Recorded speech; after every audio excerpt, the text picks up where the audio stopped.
our first math session of the new semester. And we have a splendid program this semester with actually lots of more kind of ancient papers than in the autumn, but a few very, very, very excellent medievalists kind of in between as well. So keep your loyalty. And we're starting out tonight with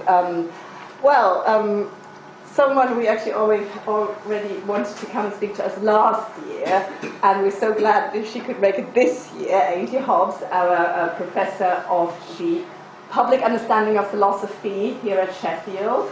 I don't know whether you know her full title, but you actually may know Angie because she's a regular figure appearing or being heard in the media, more radio than TV, a bit of both, but a lot of radio, trying to bring philosophy, particularly ancient philosophy, to the public. Obviously, a very, very important undertaking. And Angie came to us 2 years ago. This is my second year, second year from the University of Warwick. And with this brief of kind of making philosophy more well known, particularly Greek philosophy and ethics, which is her research field, and Plato is an old friend of yours. Oh, I sleep with him under my pillow. Yeah, he's lying there. Never far from Plato. Right, yes, and obviously Atlantis, which the mythical Atlantis. You say mythical. You say mythical. We're about to find out all about it, whether it's mythical or not. So over to. Thank you so much. Thank you. Well, it's a pleasure to be here tonight. I'm so sorry. So I had a good excuse. I was being operated on last summer, so I couldn't come. Yes, so lovely to be here, and I'm looking forward to a drink afterwards, and I apologise in advance. I have to leave early from the drinks afterwards.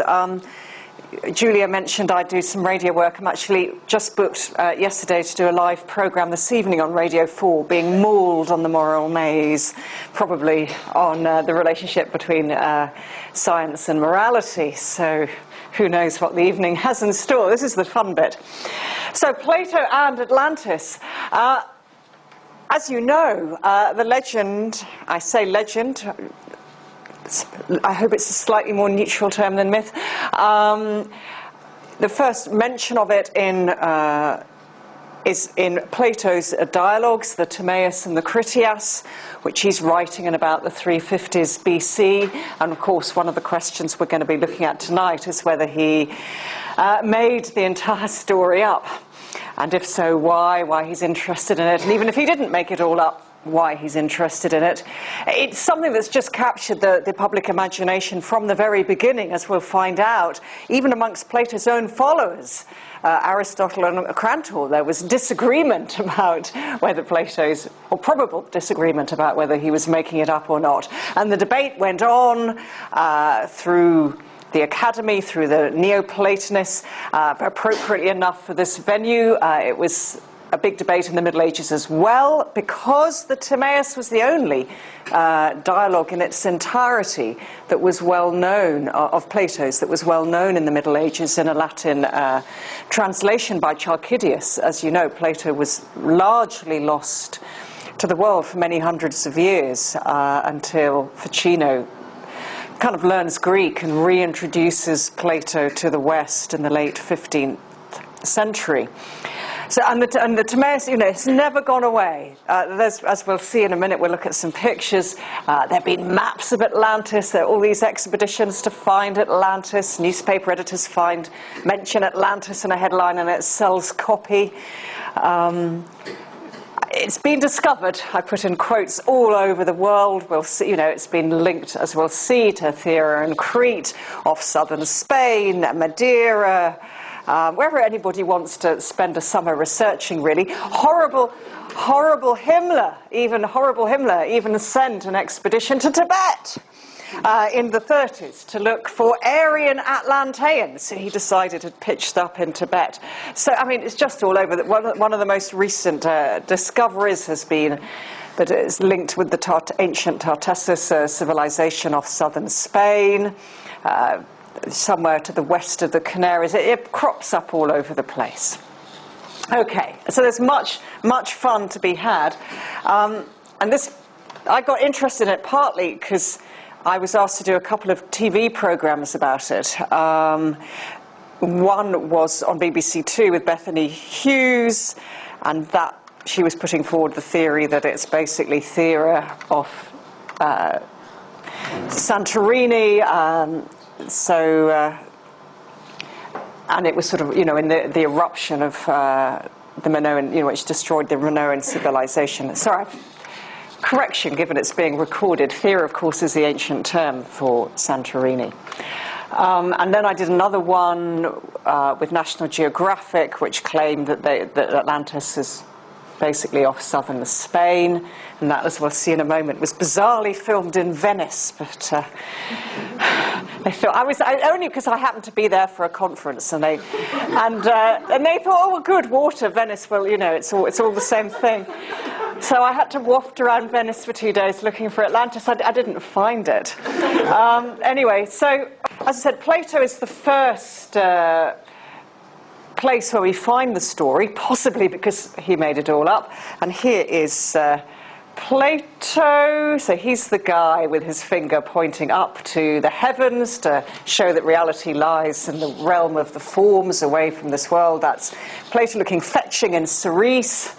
Aristotle, his pupil, looking winsome in blue onto his side. This is Raphael's School of Athens, painted, or now I ought to know that. It's about 1509, but it might be a couple of years later. And lots of ancient Greek philosophers who didn't live contemporaneously or know each other all around the place. I think that miserable one is Heraclitus, the weeping philosopher. I think the guy possibly masturbating in public is Diogenes, the cynic. He did do that. He did masturbate in public. He was very keen on shocking people out of their conventional mores. So there we have Plato. Probably didn't wear azure blue and cerise to waft around Athens, but it looks good in the painting. So here we've got lots of maps of Atlantis to show you. So here we get it. Goodness knows. So there we go. Africa's over there. Very odd. Very, very strange where Africa and America are, but there it is. Maybe it's meant to be upside down. Here we have a film of 1961. It's always been big in Hollywood. Oh, hang on. Let's go back. Sorry. Now that's... Oh, goodness me. Here we go. There we go. I don't know what that's meant to be. That's very strange. Here we get Disney, 2001. At least they've read the text a little bit. We've got the concentric circles, as we'll see. Goodness knows. And then, that was Venice. This is not doing what it's meant to be doing. Yes, that's looking for Atlantis and Venice and not finding it. So the main questions. So the first known source of the story is Plato, Timaeus 20 to 26, and Critias 106 to 121, which is the whole of the Critias. Plato abandoned it for reasons we don't know. So here are the main questions. Did Plato invent the legend or rework folk tales of genuine historical events? What ethical and political ends does he want the tale to serve? And why does he feel that these ends are best made through imagery and, quote, myth? And why are we still so intrigued by the tale of Atlantis? And incidentally, why do we, in Disney and so on, why do they so often think the Atlanteans are the heroes when, as we'll see, they're going to be the bad guys in Plato's story?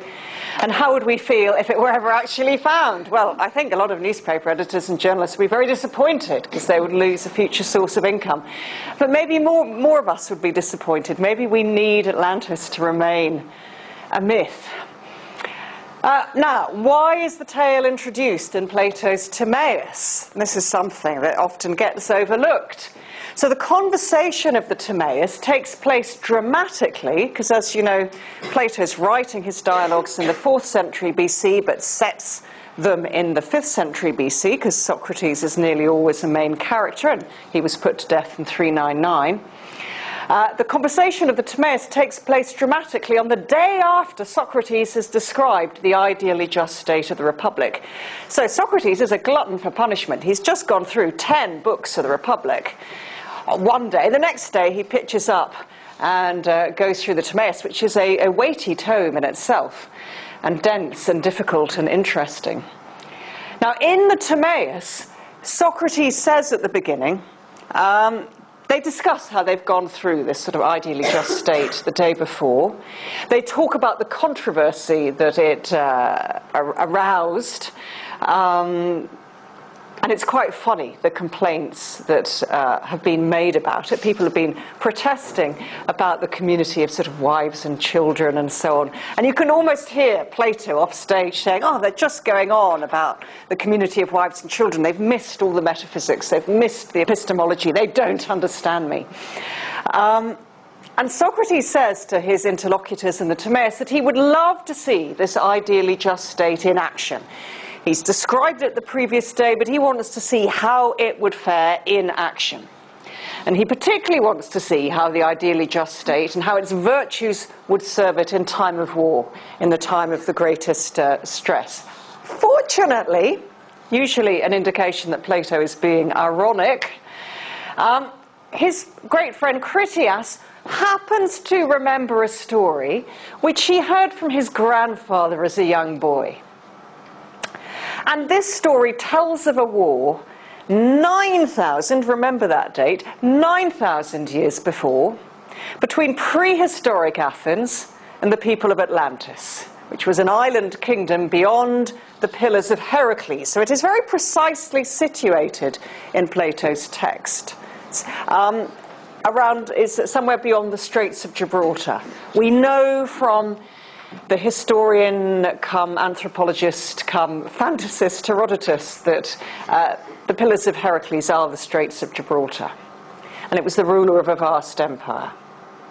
But as we'll see, even this apparent geographical location in the text is not as simple as it seems, because the West was a realm of fantasy for the ancient Greeks as well as a geographical location. So to say that something happens in the West, it's sort of like it's a nowhere land in a way. It's no accident that in Tolkien you get a lot of, I think that the elves go west. Certainly people go west in Tolkien when they die. And he's getting that idea partly from ancient Greek mythology. So not even the geographical location is without ambiguity. Anyway, Critias remembers this story about this war 9,000 years before between prehistoric Athens and the people of Atlantis. This prehistoric Athens was poor and powerless by comparison to huge, opulent, powerful, glorious Atlantis. But again, as by some miraculous chance, again, usually heavy irony when Plato uses phrases like this, this prehistoric Athens just happens to match Socrates' ideal state of the Republic in absolutely every detail. Wouldn't you know it? And its virtues of courage and discipline helped it to see off its aggressor. So plucky little Athens sees off powerful Atlantis. So what happens in the text is that Atlantis it's got this main island kingdom, but it has an empire which extends along the north coast of Africa up to Egypt, and it extends along the north coast of the Mediterranean up to Etruria. And so it's already very powerful, but it wants to extend, it wants to conquer Greece as well. But it's seen off by plucky but virtuous little Athens.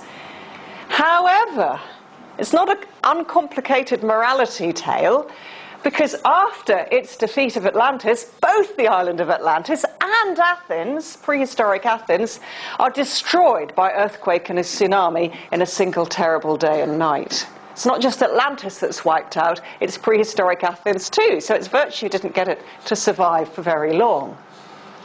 Virtue can see off vicious humans, but it can't defend you against nature, possibly ordained by the gods. Okay, so that's the sort of the barest outlines of the story in the Timaeus. there's so much, you know, one could talk about this for hours. We've only got about 50 minutes, so I'm having to be very elliptical. The Critias describes Atlantis in a lot more detail. We hear it's fabulously wealthy, it's powerful, it's technologically very advanced, which is of interest to those who want to associate it with the Minoan civilization on Crete and Thera. It's abundant in flowers, fruit, cultivated crops, but also without cultivation, even without agriculture, fruit and vegetables are just all over the place. Fruit is just dripping off the trees. It has natural hot and cold springs. And again, there was a very sophisticated plumbing system on Knossos. So again, that's got people interested. It's rich in metals, including gold and a mysterious metal called orichalc, which scholars always used to think was entirely fabricated and made up by Plato. It's sort of mountain copper. The historian Paul Cartledge has told me recently he thinks there may be a historic basis for it, but I don't know about that. It sounds pretty fantastical. Many animals live on this island, including elephants and bulls. And again, the supporters of Atlantis and theory are very keen on the bulls. We'll come back to the bulls. The main city is composed of concentric circles of land and canals. Again, people see references to Knossos if they want to, crossed by elaborate bridges. Now, the buildings are made from white, black and red stone. And I have to say, because I was in Knossos last year, and I think it's in the Queen's chambers, absolutely beautiful wall paintings. I'm sure some of you know them. And it is interesting, the buildings are composed, these wonderfully elaborate designs of white, black and red stone. So, there is a possible connection there. They live a life of luxury and leisure. There's gardens, gymnasia, tracks for horse racing. They're total hedonists. Well, I say that, they only become total hedonists later. They don't start off as total hedonists. They're ruled by 5 pairs of male twins, the oldest being the chief king, and these twins are the descendants of the human Plato and the god Poseidon. So you would have thought a clearly fantastical origin to Atlantis in this coupling of a human and a god. The kings rule according to the precepts of Poseidon, which were inscribed on a pillar of orichalc within the temple of Poseidon in the center of the city. Bulls roam in the temple. And again, I'm sure you've seen the wall paintings at Knossos and all the bull dancing or bull leaping or whatever it is. The kings assemble in this temple alternately every 5 and 6 years. That's according actually to sort of Pythagorean principles of alternating odd and even numbers, to discuss and pass judgment. First they hunt a bull, they sacrifice it, they drink its blood mixed with wine, and then pass judgment in robes of dark blue. They're really cool, these kings. They're sitting there in the darkness, having drunk their blood and their wine in their dark blue robes. Plato has there's a lot more detail than this. It's terrific fun. I do urge you, and it's short as well, so I do urge you to read it. So all on Atlantis prosper so long as the kings care for their wealth and power less than virtue. They're fine so long as virtue rules the day. But when their lust for wealth and power takes control and they decide to expand their empire into the eastern Mediterranean, that's when the trouble starts. That's when the gods meet on Olympus and have a confab about what to do and decide they must be punished, and that's when the Critias mysteriously breaks off. It's the second, as it's meant to be a trilogy, Timaeus, Critias, and there's meant to be a third, but the third never gets written. Okay, so how did Critias come to hear the tale? This is Socrates' friend Critias. His grandfather was also called Critias, but I've not put that in because it all gets too confusing. There are a lot of Critiases. His grandfather told it him when he was an old man, and Critias was a young boy, during the festival of Apateria, and I put in note that apater means deception in ancient Greek. The grandfather had heard it from his father, who was a friend of the Athenian lawgiver and poet Solon, one of the 7 wise men. And Solon had heard it on his travels in Egypt. He'd heard it from an Egyptian priest in Sais in the Nile Delta. Okay. Now, Solon had been telling the priest about the Greek legend of Deucalion and Pyrrha. That's their version of Noah's Ark and the Great Flood. As you know, there are legends about floods and things and arks all over the Eastern Aegean at around this time, not just in the Old Testament. The Greeks have theirs, as well as the culture on the mainland of the Near East. But the priest, this Egyptian priest, mocks him. It's a wonderful quote. This, "Oh, Solon, Solon," he says, "you Greeks are always children. There is no such thing as an old Greek." Very famous quote. The priest tells Solon, you think Deucalion and Pyrrha were the first people to suffer a terrible flood? Rubbish. There'd been many natural catastrophes before Deucalion and Pyrrha, forgotten by the Greeks, but preserved by the superior Egyptians in written records which go back 8,000 years. But of course, don't remember that the war between prehistoric Athens and Atlantis has cunningly been set by Plato 9,000 years before. Okay. Did other ancients believe Plato's story? Now, I don't agree. I wrote this about 3 weeks ago, and I don't agree with all of it now. I've been doing a lot of work since on the other ancients, and I'll tell you where I've modified my views. So, actually, I think we can say that the Neoplatonic philosophers Iamblichus and Proclus did pretty much think that Atlantis, there was some historical basis to it. They certainly also think that Plato's making allegorical points, and which they fit in with their own Neoplatonist philosophy. So they think there's a lot of allegorical meanings as well. But as far as I can see, they do seem to have thought there was some historical basis for it. I put here, Crantor, Posidonius and Strabo all seem to have thought it possible, even probable. I think that's true. I will just, to show you how complicated it is to try and assess what the ancients thought about Atlantis, which they discussed hugely. It was a topos. And they were intrigued by it from the very beginning, as we've seen. I will just take 2 examples, because the crucial point is don't believe what you read in encyclopedias and dictionaries, and even in very scholarly works, like this one. Hugely scholarly tome, CU by Cambridge University Press. It's an edition of Proclus's commentary on Plato's Timaeus. Full of scholarship, but also some mistakes in it. You really have to be careful and go back and read the sources where possible. And I'll give you just 2 examples of how complicated it is. Aristotle is said in the literature to have definitely dismissed the story. And this is taken by many as proof that Plato made it up, because Aristotle was his main pupil, lived with him, I think, for at least 17 years, and presumably would have known. Well, maybe, but Plato can also pull jokes even on Aristotle. The evidence for this is not actually entirely watertight. And I'm just giving you these 2 examples just as illustration of how complicated the historical research is here. Probably will need my... here are some glasses. When you look into it, you find there is actually no quote directly in Aristotle about Atlantis whatsoever remaining in his extant works. What we get is the geographer Strabo writes in Book 2, 3, 6-7, quoting the philosopher Posidonius, who was a sort of philosophical geographer. And Strabo writes that on this point he, Posidonius, does well to cite the statement of Plato that it is possible that the story about the island of Atlantis is not a fiction.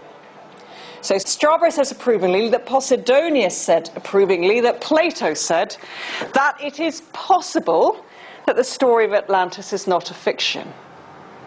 The word for fiction here is plasma, from which, of course, we get plastic and things like that. Concerning Atlantis, Strabo goes on, Plato relates that Solon, after having made inquiry of the Egyptian priests, reported that Atlantis did once exist but disappeared, an island no smaller in size than a continent. And Posidonius thinks that it is better to put the matter in that way, this circumspect way, it's possible that it did exist, than to say of Atlantis, its inventor caused it to disappear, just as did the poet the wall of the Achaeans. Now, we're not told that Posidonius is deliberately contradicting an actual person here saying this, but it looks as if, from the text, that somebody, at least one person, was going around saying, oh, well, you know, Plato caused Atlantis to disappear in this earthquake and tsunami, just as the poet Homer did about the wall that the Greeks, the Achaeans, built to protect their ships when they were pitched up on the beach outside Troy. And Homer has this wall built in Book 7 of the Iliad, and in Book 12 we learn that after the war it's all going to be destroyed. And so people said, you know, wasn't Homer cunning? You know, because people are going to say, where is the evidence for this wall? It doesn't exist. But of course he's actually accounted for the destruction of the evidence within the poem itself. And clearly somebody's been going around saying that Plato's been just as cunning. He's described this in elaborate detail, this island of Atlantis, but then cunningly has had it destroyed by earthquake and tsunami, so people can't say, but it doesn't exist, it's nowhere to be found. Who might this person be? We're not told. We're never told for sure, but it is very possibly Aristotle. Later on in his geography, Strabo writes in Book 13, he's talking about, for Homer, this is about Homer and the wall that the Achaeans built in front of Troy. For Homer says that the wall had only recently been built, and then, or else it was not built at all, but fabricated and then abolished by the poet, as Aristotle says. So clearly Aristotle, we know from this, has said somewhere, either orally or in a lost work, that Homer both invented the Greeks building this wall outside Troy and then cunningly destroyed it, or said it was going to be destroyed later in the Iliad.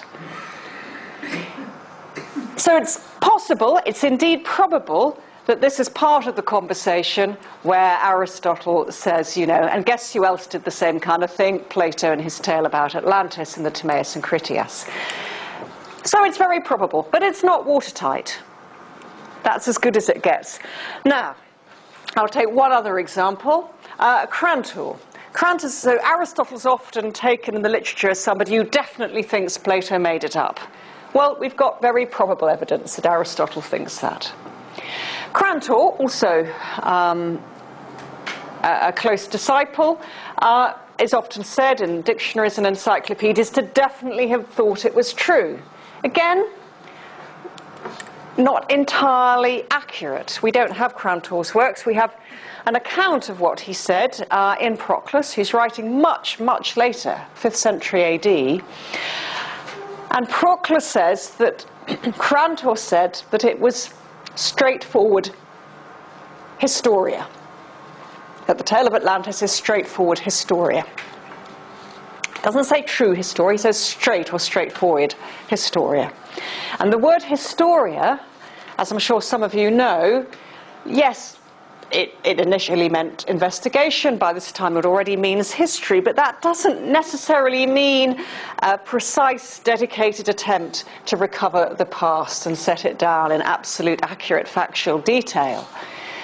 It means giving a narrative with sort of dignity. And so Crantor could just be saying this is a straightforward narrative of events. He's not necessarily committing himself to believing in it. Every single source is this complicated. I won't go through any more, but if you look at, as I said, the Posidonius and Strabo is difficult to interpret. There's many others. There's Iamblichus, there's, we've talked about Proclus, there's Porphyry, Numenius, Origenes, Eusebius, there's just a whole bunch of them. and they're all difficult to interpret. All we can say for sure is there was huge interest in Plato's Atlantis, not just in whether it was fiction or not, but even more in what he's trying to do with it, why he's interested in it. The Neoplatonists give a lot of allegorical interpretations, as we've seen. Okay, so a big debate, a big topos. Now, so Aristotle was taught by Plato, Crantor was an early follower, and it looks like Aristotle does think he made it up, and it looks like Crantor, we don't know for sure, but a straightforward narrative. It looks as if he thinks there was at least some kind of what we would call historical basis for this narrative. If even they, in the 4th century BC, did not agree on the historical status, I'm using historical in our sense, not theirs, status of Atlantis, this suggests that Plato's text is multi-layered and difficult to interpret. And as I will hope to suggest to you at the very end of this talk, perhaps deliberately difficult to interpret for reasons I will suggest at the end. If even those living during Plato's lifetime and just after his death could not make their minds up about what's going on here, then it looks like Plato's covering his tracks very, very carefully. Let's look at the textual evidence now. So Plato certainly possessed the creative imagination to invent the story. There are detailed utopian fantasies in both the Republic and the Laws. And many dialogues, very many dialogues, contain richly embroidered myths, Meno, Phaedo, Symposium, Republic, Politicus, to name but a few. So he certainly could have made it all up. He absolutely has the imagination and the literary skills. Here is some of the evidence within the text that at least at some level there's meant to be some truth in the tale. Possibly. So the chronology of transmission is certainly possible. So we hear that, Critias heard it as a young boy from his grandfather, who'd heard it from his father, who was a friend of Solon. That all works out. If you do the sums, it all works out. Critias claims Timaeus 20th that Solon is the wisest of the 7 wise men and once vouched for its truth. Okay, it's Critias talking here, not Socrates, but Plato is usually pretty respectful about Solon, who incidentally is thought to have been linked to his own family, I think on his mother's side. So I think he thinks he's talking about an ancestor of his here. The Egyptian connection, again, very ambivalent to interpret. Plato's always fascinated by, and in some ways respectful of, Egyptian culture. There are a lot of Egyptian elements in the ideal state in the Republic, and indeed in the Laws later on, in its semi-ideal state. The notion there shouldn't be any innovation in art or games, the separate priestly and military castes, and so on and so forth. And we know that people in Plato's own lifetime, when the Republic was published, mocked him and said, God, you couldn't even be bothered to make up a Greek story. You've just copied, ancient Egyptian culture. And some people have thought that the Timaeus is partly a joke on Plato's part, just taking his critics head on and saying, yes, Solon heard about this story in Egypt, but actually it goes back not to Egypt, but to a pre-Diluvian Athens, to a very, very ancient Athens, even more ancient than this Egyptian culture. On the other hand, there are quotes, apologies to any Egyptians in the room.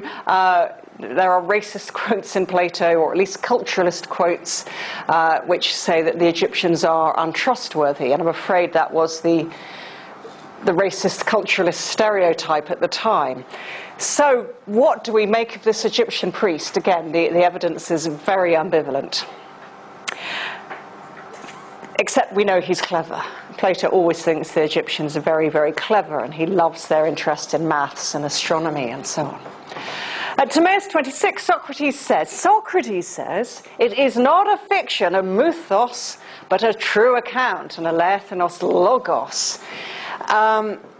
You might read the text and think you detect heavy irony in Socrates' comment at this point, and that may well be true, but still, we've got a really interesting debate set up, I think, about not just whether Atlantis is mythos or logos, but about the relative importance of mythos and logos in trying to do philosophy and find things out. And is mythos best for some topics and logos best for others, or do they interweave?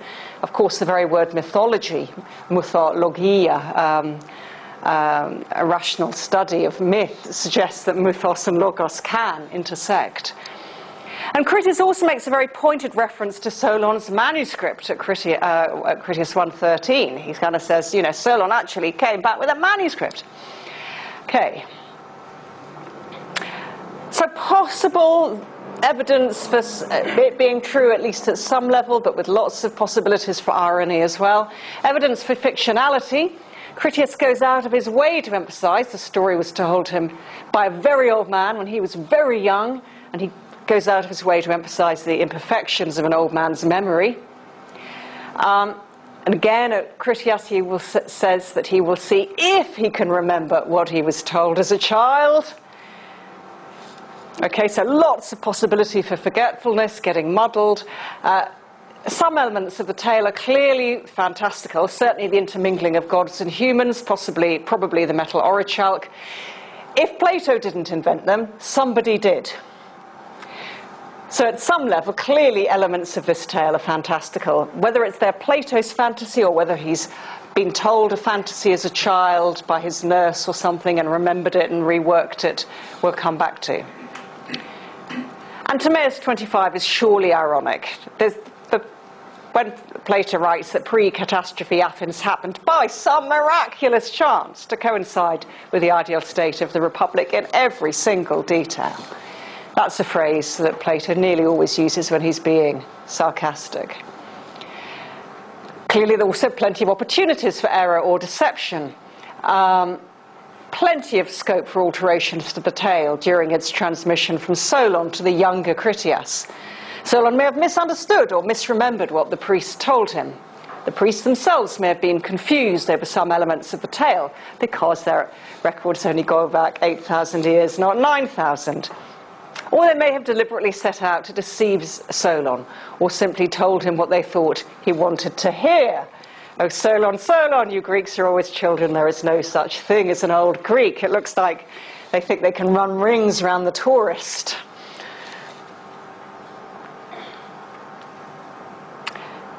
Now, that's all at a fairly surface level. Let's get on to what we're told is actually not a myth. We're told it's logos, not mythos. But clearly, in lots of the details, it is some kind of mythos. And Critias says, at Critias 107, that all statements we make are inevitably pictures and images. Why does he say that? Because they're partly talking about the gods. And he says mortals have no direct access to knowledge of the gods. We can only deal with the gods in pictures and images. So, you know, that could be a clue for how to read the Timaeus and the Critias as a whole. They are pictures and images. They are symbols. They are there to be interpreted by the hearer and the reader. Timaeus 22, the Egyptian priest claims that a myth may symbolize, he even tells us, he says, oh, a myth may symbolize a cosmological process or historical event. And you get similar ways of how to interpret myths as symbols and allegories and so on in the Phaedrus. So again, Plato is perfectly well aware that myths can serve all these functions. And the ancient Greeks in general are often not particularly concerned to distinguish what we would call myth from what we would term historical fact. They are interested in both myth and history insofar as they serve ethical, political and religious purposes, as we'll see in a moment. They're just not as sort of interested in precise historical factual reconstruction as we are, or distinguishing myth and history. But again, to complicate things further, as we've seen, there is Socrates' claim, probably ironic, that the tale is not a mythos but a true logos. So again, Plato's just being really mischievous with us here. He's really playing games with his readers. Just when you think you've worked out an interpretation, he goes and confuses you again. Now, the ethical and political purposes of the Atlantis tale, we know the immediate moral purpose is made very clear to us. We're told that the account of Atlantis and its war with an idealized Athens is especially well suited to the festival of the goddess Athena. And the immediate aim is to provide a rich and powerful opponent to prehistoric Athens, precisely to show how virtue can overcome wealth and martial might. So that immediate moral lesson is made really clear. At the human level, virtue will win out against power and wealth. And I think there are surely allusions here to poor little Greece defeating the sumptuously wealthy Persians in 490 and 480 BCE. However, Plato, I think, is probably also critiquing the Athenian imperialism that followed the Greeks' defeat of Persia. Because, as you know, Athens set up a kind of what they called a protection league, but they made themselves top protector. And basically this protection league, which was meant to be roughly of equals, but it was very clearly an Athenian empire. And which this Athenian imperialism led to the absolutely vicious civil war between Athens and Sparta, and it ends in Athens' abject defeat to Sparta. And again, one of the worst moments in this war was Athens' disastrous attempt to invade Sicily in 416 to 415. Total failure. You can still go to the terrible pit near Syracuse where the captured Athenian soldiers were just left to die. They were just left to see whether hunger, thirst, disease got to them first. It's still got a really awful feeling to it. So, partly what Plato is doing, this is a warning against imperialist expansion. It did Persia no good, it did Athens no good. And he may also, I think, be using the earlier idealized Athens of self-control, discipline, pure morals, etc., as a comment on what he perceives to be the current 360s, 350s BCE degenerate state of Athens.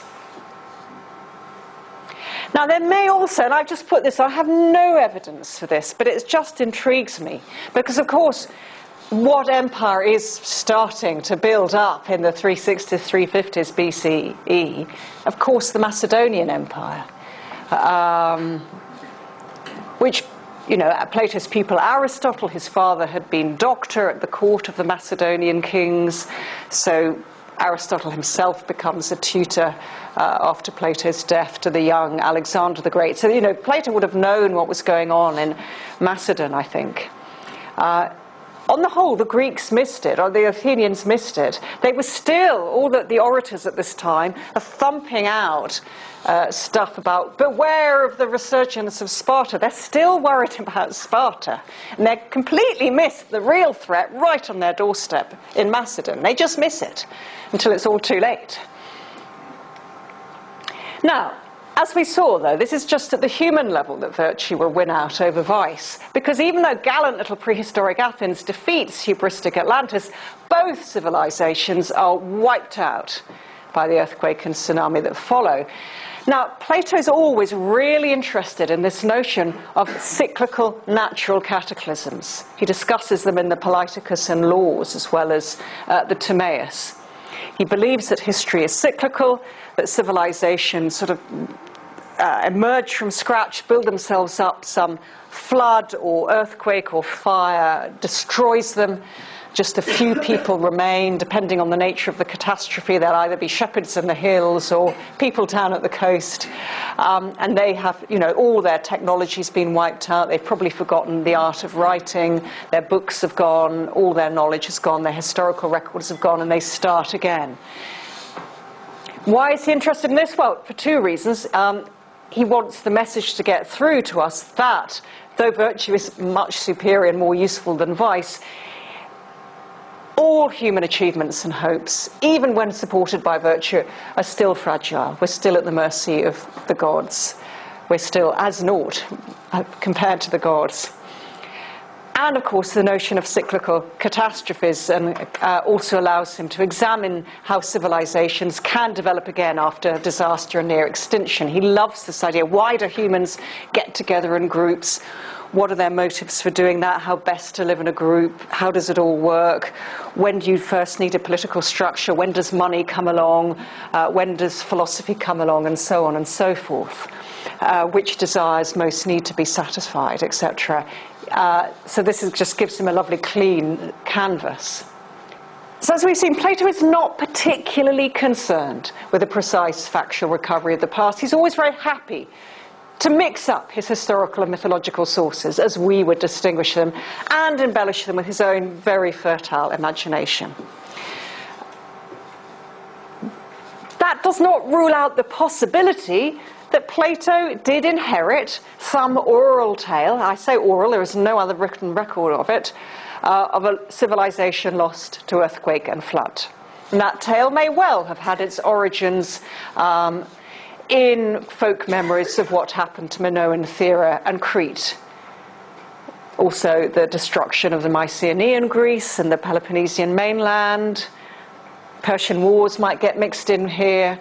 And also there's a big genre at this time of individual and communal fantasies of a golden age. Golden age literature is hugely fashionable in the 4th century BC. For what it's worth, I think that it would be very unlikely if there was absolutely no memory at all or oral folk memory of the fact that, if not Minoan Crete, but there could be these huge earthquakes and tsunamis which could wipe out civilizations. It would be very strange if something hadn't sort of filtered through. And also, more recently, we know that in 373 BC, just before Plato's writing the Timaeus, we know that Helike, on the northern Peloponnese, it's the south bit of the Bay of Corinth, was wiped out by an earthquake and a tsunami in 373. So Plato's got very recent records of the fact that whole cities can be just obliterated by nature. So I personally think that there may well be little bits of oral, sort of remembered fragments of the Minoan civilization in the Atlantis tale that Plato basically invents. But little bits have crept in, the bulls, the red, white and black stone, the very intricate plumbing, but also little bits from the Bronze Age after the Minoan civilization, bits of the Persian wars and so on. They're all just filtering in, and Plato just takes all this raw material and builds up and just makes it and then creates this amazing legend from it. There is no other record of this island of Empire of Atlantis and its destruction outside Plato and the commentators who write about Plato. There is one mention of an island of Atlantis somewhere vaguely off Africa in Pliny's Natural History, but he makes no reference to anything else in this tale. He just says there's an island called Atlantis off Africa. He doesn't say anything else. And then somebody called Hellenicus of Lesbos writes something I think called the Atlantides, but we think that's just... got this down here.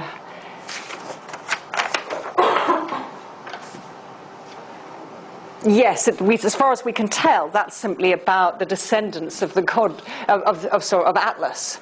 Nothing to do with Atlantis at all.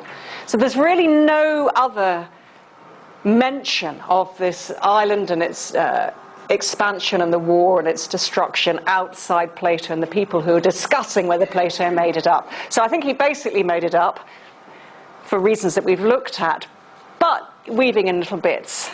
However, I think the really interesting thing, the final points here, because I think that Plato has deliberately created a tale, whether building on oral history and mythology or not, and I think there's a little bit of that will keep future readers guessing. I think he's deliberately packed this tale with all these mixed messages, with all these clues and counter-clues, and you go down one path and then you have to go down another path. It's a real maze, rather like Atlantis itself. And he's done that to compel readers to engage in close textual interpretation and active philosophizing for themselves, not just for the general reason that he wants us to be active philosophers and not passive recipients of his writing. He wants us to engage with it actively. But more precisely, he really wants us to keep thinking about the moral and political messages that this story against imperialist expansion, against the dangers of, if you love wealth and power too much, you will end up prioritizing them over virtue, and then you will lose the wealth and power you once had. It actually says that if you privilege wealth and power, you will end up destroying the wealth and power you had. Could send that to certain banks, maybe. And this activity of active, engaged textual interpretation with all these mixed clues and ambivalent messages is going to keep the tale alive, and it will keep the myth alive, the myth which is called a logos alive, and keep its multi-layered meanings alive. And these meanings will include not just the moral and political messages, but the very complex relationship between logos and muthos, and the ways in which we might need both of them to work towards our discovery of certain kinds of truth. And the importance of muthos, both in Plato's philosophical writings and in his conception of a flourishing culture. Because in the cultures that he creates from scratch, muthos is always very important. He seems to think that a really rich, flourishing society has active, ongoing myths in it, which are continually being rethought, redeveloped, reinterpreted, and that is really important. And that philosophy should be engaged with muthos as well as logos. So, where are we now? Why are we still so intrigued by Atlantis? I mean, he's been successful, hasn't he? He's still got people guessing. Why do we so often forget that it is in fact the enemy in Plato's story?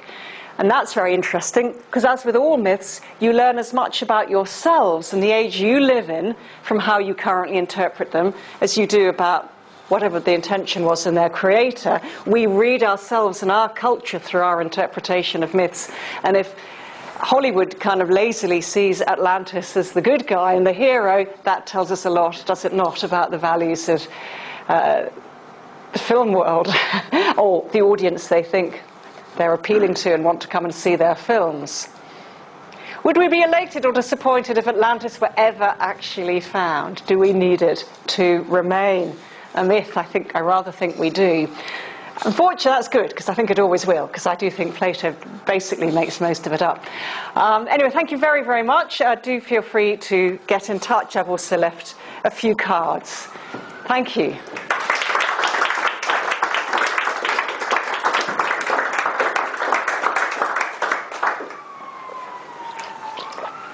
Thank you. It was a myth, so I was right. Well, a myth called a logos. We did end on the myth note, so I feel that was the case. Thank you for your really. Do I keep this on? Turn it off? Yeah, and I'm going to stand next to you so it picks me up as well. And, okay, this is being recorded. You're not recorded, so you're all fine. It's just Angie who's recorded. But if you could repeat back the question you're getting, so the microphone picks it up. Okay. It will pick up from the... Okay, yeah. Sure. Yes? So, right. Okay. So that's why I do that. Don't be annoyed when I do exactly. that. Yes. I was quite intrigued by this kind of juxtaposition of the very vulnerable chain of oral transmission, which only goes back, a few generations, and then the written transmission, which can go back 8,000 years. Yeah. I mean, is that something that comes up more often in kind of Plato's work, kind of the kind of comparing of oral and written, and kind of the power of both? Okay, now that is a good question. You certainly get the necessity for intermediaries in oral transmission and the dangers of it, and lots of dialogues. For instance, the Symposium has a very complicated Chinese box framework, and the story of the dinner party that is the symposium is relayed through several layers with all these possibilities for mistake, and again we're told people fell asleep and couldn't remember things and so on. But we need it. We need that oral history. Now, the writing thing is interesting, because writing is not necessarily always more secure. In the Phaedrus, the Egyptian god Thuth, not Zeus, Thuth, launches this blistering attack on the invention of writing. Ironically written down by Plato in his Phaedrus. Plato has a great sense of humour, you have to give him that. And he says writing is a terrible invention. Not only does it mean that people get lazy about developing their memory, but much more worryingly, books always say the same thing. You can't really question a book. It just keeps giving you the same answer. And that's why oral discussion is greatly superior, particularly between just two people. And it's often thought that one of the reasons the historical Socrates refused to write anything was precisely because he thought writing was not a good way of doing philosophy. He preferred live debate with a small group of young men. And it's often thought that one of the reasons Plato chooses to write in dramatic dialogue form with himself off stage is because he's trying to partly recreate this notion of a dialogue, a debate, where things are not cut and dried, where the topic and the questions remain live, where future readers can come in to the debate. That, it's still live, it's still open. And, I certainly find this with students. They often find Plato a very attractive writer to study because they're allowed into the conversation. Yeah. It's not like, oh, we have authority figures who know the answers to all this. You just sit there in the lecture hall and they will tell you the truth. It's not like that at all. So, so he's a very good teacher. Right. Any other questions, John? Yes, it's an observation more than a question. A couple of observations. What Atlantis has given us, amongst other things, is the planet of the apes, isn't it? That's seen in the planet of the apes. And what that implies is that we in the West are very aware of cyclical history. And this is important to us. We are aware that our civilization rose, flourished, and can fall. And we get that from the Greeks. That was an immense lesson. It's there at the beginning of Greek historiography. Now, this interests me because I've just been doing some reading on this recently. If you compare Greek historiography with Roman historiography, it's different. Because the Romans inherit this from the Greeks. Yes. They see that there's a beginning, they don't accept an end. No. It's very interesting, and in the late Empire this causes immense problems because they cannot take on the change that's happening. And the second point of comparison is even more interesting, the Chinese. Because in Chinese historiography, the kingdom of heaven doesn't have a beginning. As Chinese historiography opens, it's there. There's no beginning. And in ancient Chinese historiography, there's no concept of change there. There's no cyclical. And that is totally different from this conception. And the Greeks being interested in science and maths perhaps more than the Romans, they link this interest in cultural rise and fall with a scientific and mathematical study of the nature of time and whether time is linear or cyclical. So they are really intrigued and they are really prepared to think that time might be cyclical. We know that Nietzsche gets his notion of an eternal recurrence partly from Heraclitus, the pre-Socratic, whose ideas then picked up by the Stoics and so on. So, very rich. They're more kind of pessimistic possibility than the Romans are prepared to countenance. Would that be fair, do you think? Yes. The Romans are not realistic. I'm no expert on Chinese culture, so I will completely take your word for it on that. Well, I just read it. Yeah. But in Christianity there's an end. And they were kind of happy to take on that. No beginning, no end. Anyway, yes. Oh, sorry, I forgot to repeat. Oh, my goodness. No. Well, no, I don't think. Okay, I'm sorry. I remember to repeat the question. Yeah. So, if it's a short question, you can repeat it. If it's yes. Certainly with you in your last few slides about why it would be important for Plato to present this as a myth. and particularly rather jokey actualisation of the ideal state. But I'm interested in the Egyptian origin. And Yes. Has any work been done to actually establish what might have been the motivation of Egyptians at that time telling Solon this story? Solon presumably wasn't just a tourist. Solon was a representative of a potentially growing Mediterranean power. Egypt at the time was in a slightly dodgy situation, I think. I'm suddenly not sure of my chronology here, but what would have been the motivations of a priest for telling Solon this story? And is there anything in Egyptology that backs it up? Again, I'm not an Egyptologist, so the question is about whether there's anything in Egyptian studies to give us a clue about what might have motivated the Egyptian priest to tell Solon this story. Not that I'm aware of. I can think of lots of reasons why the Egyptian priest wouldn't have recounted this to Solon. It's not clear what they would gain out of this. Would they want Athens to sort of feel superior in this way? I'm not sure. There was quite a lot of trading rivalry between the two. I suppose possibly, I mean, unless it was deception, unless it was, let's see if we can fool this gullible, childlike Greek called Solon, who's lauded as such a wise man, but we clever Egyptian priests can actually fool him pretty easily just by flattering his Athenian ego and saying that it all goes back to this prehistoric Athenian culture, and he'll buy that. Let's have a laugh at his expense. So, yeah, I don't know a lot of work there. It's a very interesting question. I don't know whether anybody's looked for any of these pillars. I mean, nothing's been found. I mean, I doubt if they existed. But having said that, in terms of, we do know that the eruption on Thera was felt in the north of Egypt. It was absolutely massive. So it is perfectly possible that the Egyptians had tales of a magnificent, luxuriously sumptuous island civilization quite a long way away, which was destroyed by earthquake and tsunami. That is perfectly possible. And so maybe they did tell Solon some kind of story about that, which possibly goes back to the eruption on Thera, and maybe it's that story that Plato decides to play around with and uses the basis for all the other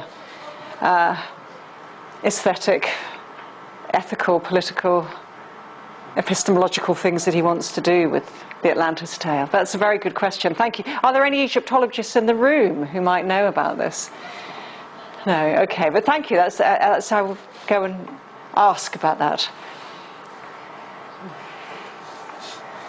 Yes, right. I'm just wondering to what extent serious academics have taken this as literal truth in the past. I mean, I've come across one particular example, which is a 19th century, he's actually an archivist, a French archivist, who is writing about the origin of the people of Europe. And in this book he relates about how there's originally some people who were living in caves, because he picked up a bit of archaeological stuff, and he says, well, we get this from the Greek myths, this is Polyphemus, and he is the early stage.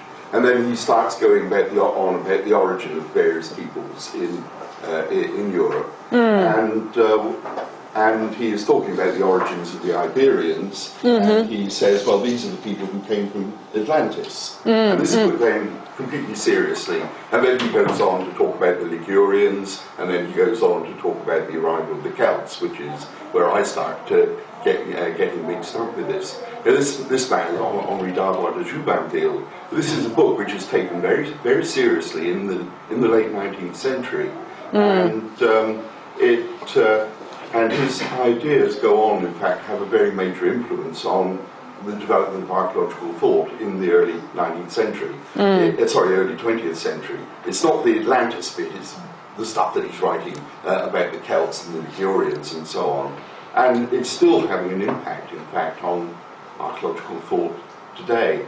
But what's he alone in simply taking this as fact? He talks about Yes, I mean, it doesn't talk about an empire of cavemen, but he has his empire of the Iberians, he has his empire of the Ligurians, his empire of the Celts. Now, is this just a one-off, an individual, or is there a framework of thought elsewhere in the academic world which is taking these things actually literally?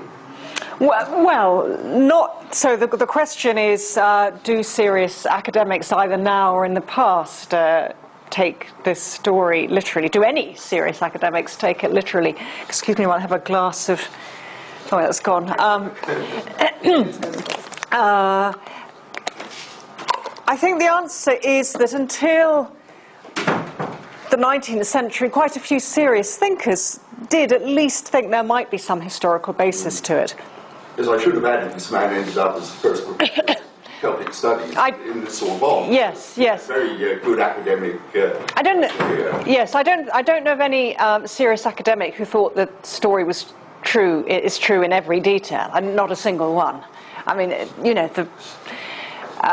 the union between the god Poseidon and the woman Plato, and so on and so forth. There's a lot of details which clearly have to be made up. Then at the end of the 19th century, you get a lot of interest in the story as possibly giving evidence about the eruption on Thera. That's when the first postulation that we might be talking about, Thera, might have its origins in the destruction. The Minoan civilization comes about from about the 1880s onwards. So quite a few serious academics and particularly archaeologists think that there might be some traces of historical origin in the story. I don't think any ancient philosopher or Plato specialist thinks that it is literally true. Not a single one, I wouldn't have thought. Well, I was just going to say, the question here is, did Himmler have some tame academics? That was literally the phrase that was in my head, that Himmler had probably a few tame academics who said, it is true, is it not?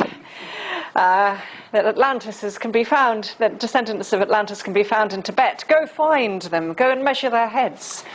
The Himmler-Tibet connection and searching for Atlantis, is that the basis for the Indiana Jones film? Which is in with the second one is based in Tibet, and they always search for these mythical things. I have to confess, I haven't seen that. I haven't. In fact, I don't think I've ever even seen the whole of Planet of the Apes in its entirety. So I know. I can see the shock. The shock. I know. So, but yes, yeah.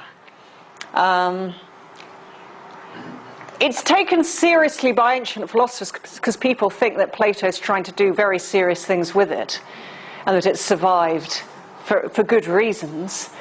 And some people like me think that there might be little bits of Minoan Crete and Thera and bits of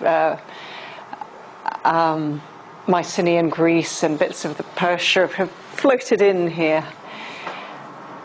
But it also owes a lot. It owes a lot to the fantastical episodes in the Odyssey as well, the amazing civilizations like Phaeacia that Odysseus comes across. So, there's a question over there. Squeeze this one quick. I'm attracted to your proposal that the text doesn't give a particular answer to the question, but rather means to be a sort of vehicle for generating debate and discussion. My home is in biblical studies, and I've made a case for a similar thing for the book of Ecclesiastes and other texts that famous and has its share of contradictions. Yes. But one of the sticking points is that there isn't any particularly good ancient evidence that ancient readers took that perspective. Now, you seem what I understood you to say was that scholars have said, well, they think Socrates doesn't write because he wants to leave this idea of debate open, and Plato writes in the dialogues because he wants to invite people in. Is there any, as it were, explicit statement in the ancient sources that says, actually, we think this story is written to be more of a conversation starter than to teach a particular point that you just need to learn, and to support that interpretation of what the text is doing?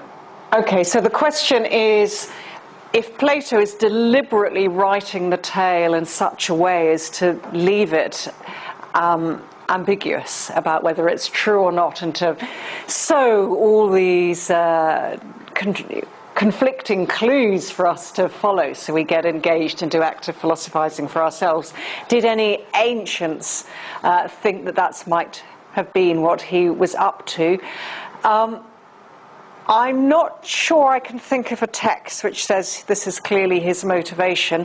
I do know people like Iamblichus, got his dates here, 165, so flourishing about 165 to 180 AD, Neoplatonist philosopher, who says, well, it's clearly, he thinks it's historically true in lots of its essentials, and also an allegory for various battles between different unseen forces. There are all these allegorical interpretations which say that the war between Athens and Atlantis shows a war between different pure and impure human souls, or between different kinds of daimon, or between the moving planets and the fixed stars. There's all this, and they're perfectly happy to combine those allegorical interpretations with the belief that it's historical as well. So they can certainly don't feel you have to choose, but your precise point, what about me saying Plato's doing this deliberately?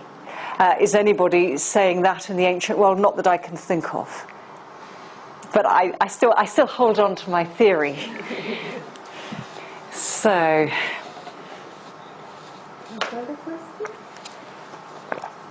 Well, that's perfect timing, because I think we need to let you kind of... Oh, you see, if you want to hear me mauled, I'm doing the roughest programme on the radio at 8 o'clock this evening, which is the Moral Maze. On time. I have to talk about the relation between morality and science at 8 o'clock, and the whole programme, as you probably know, is set up to throw the academics to the lions. All right, okay. But so you got the good bit. This is the fun bit of my evening. Thank you so much.